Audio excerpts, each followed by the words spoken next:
मी स्वतःनी कबूल केलेलं आहे की मी आतापर्यंत 15 वर्षात माझा घर भरलेला आहे आणि सर्व लोकांना माहित आहे की तो घर भरत आहे। कमिशनखोरी ठेकेदारी हे त्याच्या रक्तात आहे पूर्ण, म्हणजे ते आपण पाहिलेलं आहे आणि आता हे आम्ही सहन करणार नाही। मूर्तिजापूरची जनता जागृत झालेली आणि माझा सोबत माझे नेते बच्चू कडू साहेब आहे। आता आम्ही कोणाला घाबरणारे लोक नाही आहे। बच्चू कडू साहेब सारखे दमदार नेतृत्व आमच्या पाठीशी आहे आणि आम्ही कोणाला घाबरत नाही। आता जे केलेला त्यांनी तोंडाने कबूल केलेला आहे आणि जनतेला सर्व माहित आहे। आता आपण पाहतो की आता रोड बनला की 3 महिने 6 महिन्यात गड्डे पडते, काहून उचलत नाही आवाज। लोक त्याच्यावर म्हणजे विश्वास करून मतदान करतात आणि तो गरीब बसून दारू पिते। असा नेतृत्व आम्हाला मूर्तिजापूरला सहन होणार नाही। आता आम्ही सहन करणार नाही।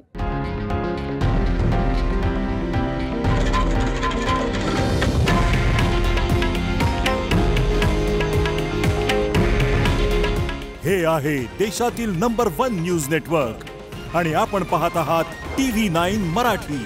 काळजी तुमची, हित महाराष्ट्राचं।